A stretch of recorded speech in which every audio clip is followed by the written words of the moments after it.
Brazil के पूर्व राष्ट्रपति को ही 27 साल की जेल। ट्रंप के थे दोस्त। ट्रंप भड़क उठे, बोले मेरे साथ भी इन्होंने ऐसा ही करना था।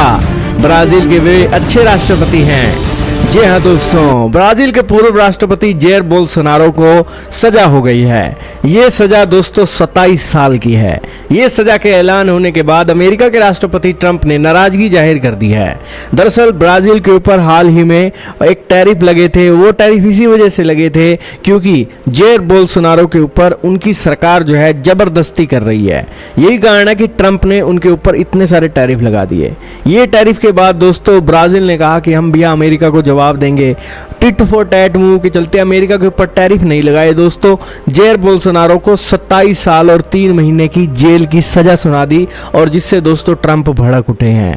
दोस्तों ट्रंप ने कहा कि ऐसा करने की कोशिश उनके साथ भी की जा रही थी। बोल्सोनारो को तख्ता पलट के प्रयास का दोषी ठहराते हुए उन्हें गुरुवार को 27 साल और 3 महीने की सजा हो गई। व्हाइट हाउस में पत्रकारों से बातचीत में ट्रंप ने कहा कि मैंने वो ट्रायल देखा था, मैं उन्हें अच्छे से जानता हूं। मुझे लगा था कि वे ब्राजील को बहुत अच्छे राष्ट्रपति हैं। ये बहुत चौंकाने वाला है कि ऐसा कुछ हो सकता है। ट्रंप ने आगे सजा और प्रतिबंधों की संभावनाओं पर भी बात की। उन्होंने कहा यह वैसा ही है जैसा वो मेरे साथ करना चाहते थे, लेकिन वो बच नहीं सके।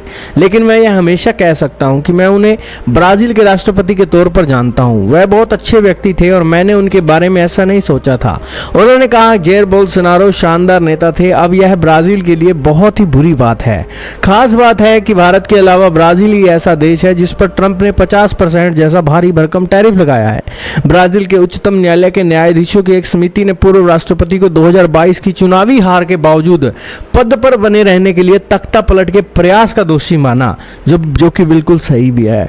बोल्सोनारो ने हमेशा आरोपों से इनकार किया। वह अभी ब्राजीलिया में घर में नजरबंद हैं। वह फैसले के खिलाफ अपील कर सकते हैं। मामले की सुनवाई कर रहे 5 न्यायाधीशों में से 4 ने दक्षिणपंथी नेता को 5 आरोपों में दोषी ठहराया। हालांकि इस फैसले का यह मतलब नहीं है कि बोल्सोनारो को तुरंत जेल भेजा जाएगा।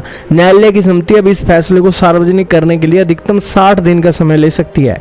इसके बाद बोल्सोनारो के वकीलों को स्पष्टीकरण हेतु याचिका दायर करने के लिए 5 दिन का समय मिलेगा। ब्राजील के पूर्व राष्ट्रपति के बड़े बेटे सीनेटर फ्लावियो बोल्सोनारो ने कहा कि यह सजा सर्वोच्च उत्पीड़न है और इतिहास साबित करेगा कि वे सही थे। खैर दोस्तों, आप क्या कहेंगे दोस्तों? ब्राजील ने दोस्तों अमेरिका के टैरिफों का जवाब इस हिसाब से दिया है।